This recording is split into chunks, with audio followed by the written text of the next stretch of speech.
Welcome to today's deep dive. We're going to try something a little different. Instead of our usual routine, we're going to put on our tool belts and step onto a virtual construction site. Well, virtual at least. Yeah, just imagine sawdust in the air, the sounds of power tools, that sort of thing, and the pressure of a tight deadline. Okay, so maybe not all the fun parts of construction, but we're going to be deconstructing the language and culture of construction today. Right, we'll be looking at a YouTube video. It's called English Boost, Level Up Your Skills. Yeah. English Podcast Conversation, Episode 24, from the channel Podcast Speak English. Perfect. So in this video, they're talking about building a deck in just one day. Ambitious. Yeah, and they just throw around terms like nail gun and 2x4. Yeah, like it's nothing. Like we all know what those are. So for those of us who are more familiar with putting together furniture from, that certain Swedish retailer. Yeah. What actually makes these tools so important on a real construction site? Well, I'll tell you what, they're definitely not assembling flat-pack furniture. Take a nail gun, for example. It's like a supercharged hammer. It uses compressed air to drive nails really fast and really hard. Really essential for big projects like framing a house. Definitely sounds a lot more powerful than your average DIR needs. Absolutely. Although I've got to say, even I've had my fair share of mishaps with those things. I can imagine. Now, when they mention 2x4 in the video, they're not using some secret code, are they? Not quite a secret code, but it is kind of shorthanding construction. 2x4 refers to the dimensions of a piece of lumber. So 2 inches high, 4 inches wide. It's the standard size for almost everything. Framing, building decks, pretty much anything you can think of. It's kind of like the workhorse of lumber, you could say. Okay, so it's the go-to building block. And listening to the video, I can hear the sound of a circular saw. Is that another one of those must-have tools? Oh, for sure.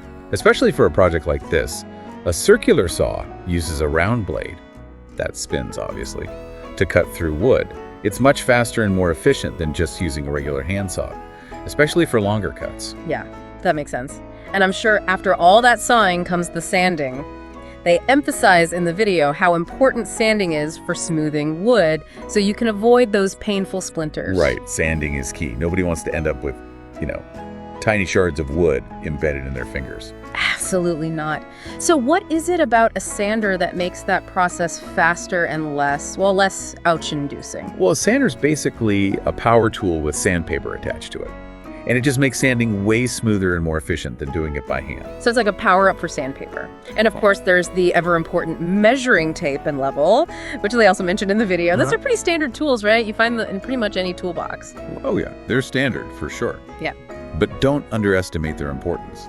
A level makes sure that everything is straight and plumb. Yeah. And the measuring tape helps you make accurate cuts and make sure things are placed correctly. Because in construction, precision is super important. There's really no room for error. Right, I can imagine. Speaking of avoiding errors, they also talk about a carpenter's rule of thumb, which makes it sound more like a friendly suggestion than an actual rule. Yeah, you're right. A rule of thumb is just a general principle that's based on experience, not a strict rule. The specific one they mention is measure twice, cut once. Right, that's a classic. Always double check your measurements so you don't end up with costly mistakes. Yeah. Kind of reminds me of that saying, look before you leap, but in this case, it's measure before you cut.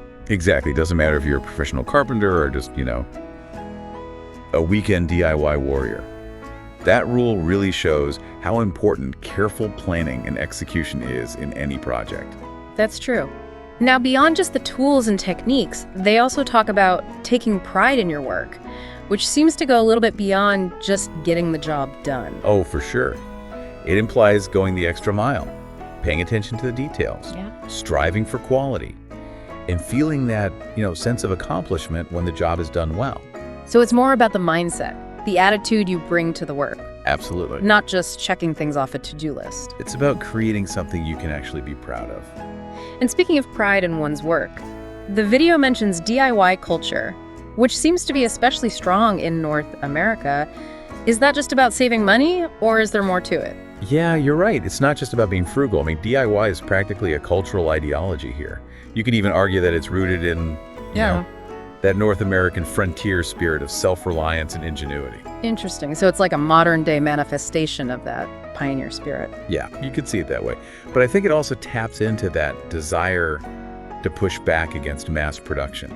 Yeah. Yearning to create something unique and personal with your own two hands. Yeah, that makes sense. There's definitely a satisfaction that comes from creating something yourself. And I can only imagine that's amplified when it's something as significant as building a deck. Is that a common DIY project in North America? Oh yeah, for sure. Decks are super popular, especially in areas with nice weather. They add to your living space, give you a place to relax, entertain, and enjoy being outside. So it's like adding another room, but without the walls and a roof. Exactly.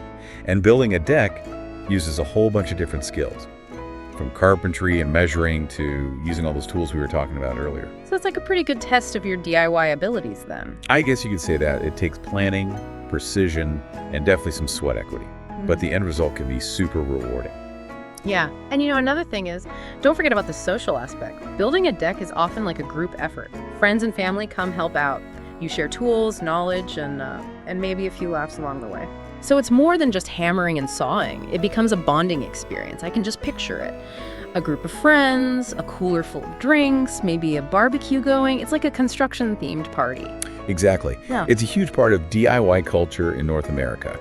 It's about community and camaraderie, just as much as it is about getting the work done. And I bet that feeling of accomplishment when you're done, it must be amplified when you're working together. Oh, absolutely. There's just something special at looking at a finished project and knowing you built it literally with your own two hands For sure. and with the help of friends. It's a real, tangible representation of shared effort and creativity. And, that feeling of pride. It extends beyond just the project itself. What do you mean? What affects how you see the space you've created. I see what you're saying. Yeah, it's no longer just a deck. It's a place filled with memories of, the building process, the challenges you overcame, the fun you had with friends. It adds a whole new layer of meaning to it. That's a really great point. I'm starting to see how DIY is more than just the practical stuff. It's about creativity, community, a sense of accomplishment.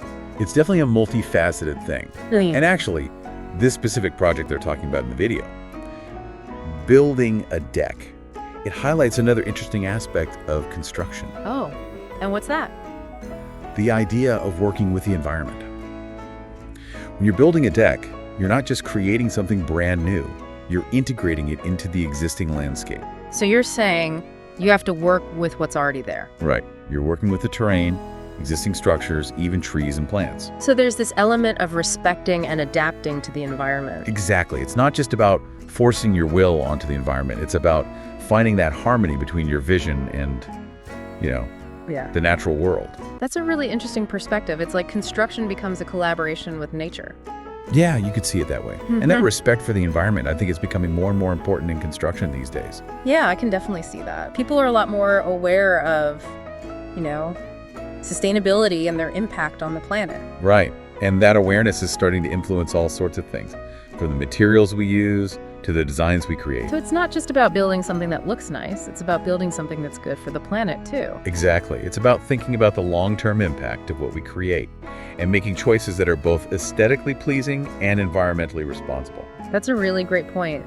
We've talked about a lot in this deep dive so far, from the specifics of tools and techniques to the bigger picture, the cultural and environmental implications of construction.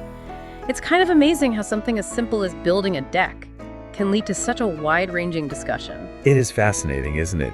How these seemingly ordinary points of our lives can reveal so much about our values, our history, and our relationship with the world. Yeah, well said. It's like we've peeled back the layers of this seemingly simple task and found a whole web of interconnected ideas and concepts underneath.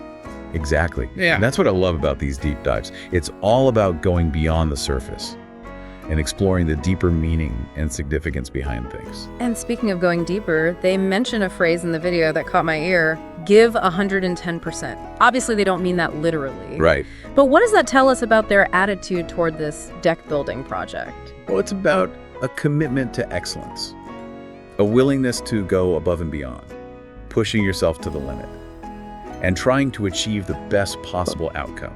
So it's not just about putting in the hours, it's about the effort, the focus, the dedication to doing the best job possible. Exactly. It's about having a strong work ethic and wanting to exceed expectations. And that attitude, that commitment to excellence, it seems to connect really well with what we talked about earlier, about taking pride in your work. Oh, definitely. They're two sides of the same coin. When you take pride in your work, you naturally want to give it your all, to go that extra mile.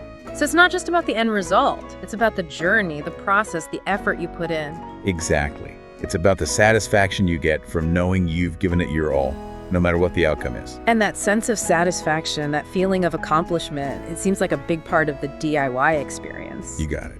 It's about more than just the finished product. It's about personal growth, feeling empowered, the joy of creation. That comes with doing it yourself. It's like a reminder that we're capable of more than we think. Absolutely. It's about tapping into that inner creator, that inner problem solver, and realizing that we have the power to shape our world, even in small ways. And that sense of agency, that feeling of control, that seems especially important today when so much feels outside of our control. I agree. In a world of mass production and instant gratification, DIY is a way to reconnect with the tangible, to reclaim a sense of autonomy and self-sufficiency. It's like a counterbalance to the digital age, a way to ground ourselves in the physical world and experience the satisfaction of creating something real, something lasting. Exactly.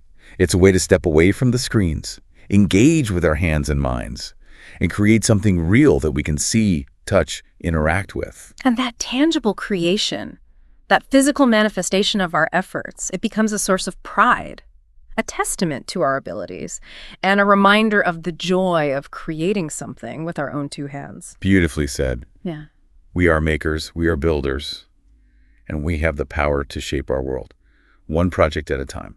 You know, it's funny, we've done more than just define construction terms today. We've really gotten into the culture and the values behind all of it.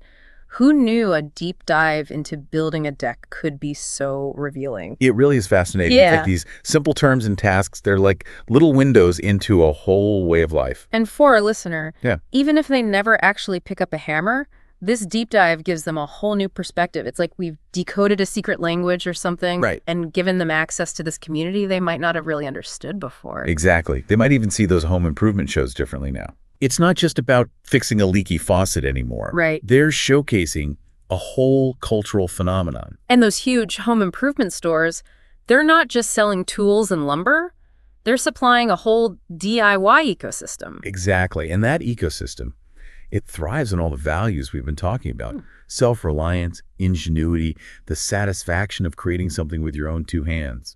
You know, it makes you think about those people you see at the lumberyard on a Saturday morning. They're not just there to pick up supplies. They're embarking on a journey of creation, maybe even a little bit of self-discovery. And they're contributing to a tradition. That's a really deep part of North American culture. So as we wrap up this deep dive, what's the takeaway for our listener? What do we want them to remember? Well, I think the most important thing to remember is that construction is about so much more than just hammers and nails.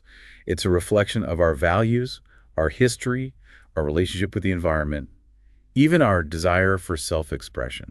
And even if our listener never actually builds a deck themselves, understanding this culture gives them a new way to see the world. Right. They might appreciate the craftsmanship in their own homes differently, or see those DIY projects in a whole new light. Exactly. And hopefully, this deep dive sparked a little curiosity in our listener. Maybe they'll feel inspired to try a small project of their own, or just appreciate the effort and skill that goes into creating the spaces we live in. Yeah, maybe they'll even look at that honey-do list a little differently. Maybe, but, you know, if they do decide to try a DIY project, I think there's one last piece of advice we should give them. Oh, what's that? Don't be afraid to ask for help. Remember all that stuff we talked about with the social aspect? DIY can be a really great way to connect with other people, to learn from each other, and to create something meaningful together. That's really great advice. After all, even the most skilled builders didn't start out as experts. Everyone needs a little help sometimes. Exactly. And that shared experience, that collaborative effort, it can make the whole journey even more rewarding. So to wrap things up, let's leave our listener with a question to think about. If you were going to try a DIY project, big or small, what would it be? And who would you invite to join you on that creative adventure? That's a great question. It really gets them thinking about their own creativity and the power of community to make those ideas a reality. Well said. Thanks for joining us on this deep dive into the world of construction. We hope you've learned something new about the craft, the culture, and the values that shape this incredible field. It was my pleasure. Until next time, keep those creative sparks flying.